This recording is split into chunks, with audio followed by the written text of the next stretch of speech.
Well, Goldman Sachs says it will defend itself vigorously against fraud charges brought by the SEC, but does it have a legal leg to stand on? Jim Cox is a professor of securities law at Duke University. He joins us now to discuss. Jim, thanks for being here. Appreciate it. Glad to be here. When you read through that 22-page SEC filing, what is the most damning allegation in it against Goldman Sachs? Well, the most damning allegation is the steps that the Goldman Sachs vice president, Mr. Torrey, took to conceal from the purchaser of these instruments who was really generating the bundle of mortgages that were going to be at the core of this financial product that was being invested in. But the issue here, and you read the transcript that Goldman Sachs has now put out of the voicemail that CEO Lloyd Blankfein left for employees as they came into work on Monday morning, he says this is one act by one employee that was misguided. This is not the entire firm. In terms of the argument that Goldman Sachs is going to make, if this makes it to a trial, do they have a strong argument? I actually have been proceeding on the assumption that it is an isolated instance, and as such, responsibility will go to Goldman Sachs because it's one of their employees that put it together.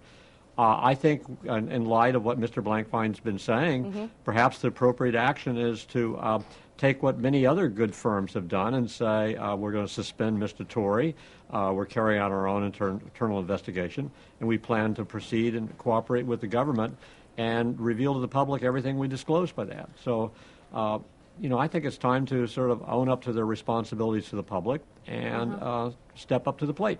Looking at this, though, looking at legally at whether or not it was material, and this all comes down to that word, material, was it material that Goldman Sachs tell its clients that John Paulson was betting on one side of this while they were betting on the other? Did they need to tell their clients that John Paulson helped select the securities that went into this financial instrument that then their other clients bet on? Did they need to disclose that legally?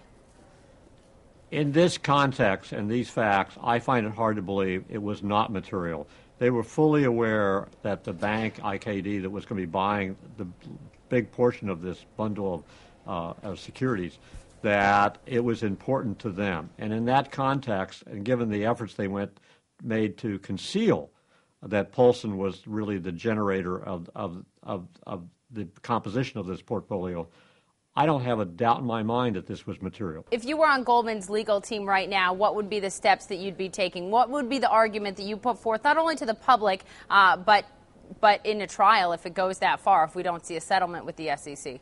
I don't see this going to trial. I think that would be very harmful to the investors who own Goldman Sachs. Well, Goldman says it'll defend itself vigorously. That doesn't sound like a case for a settlement. That's what they're saying today. I'll be interested to see what they're saying next week. I think that they have to settle this case. So much of their industry and their own facility is based upon reputation.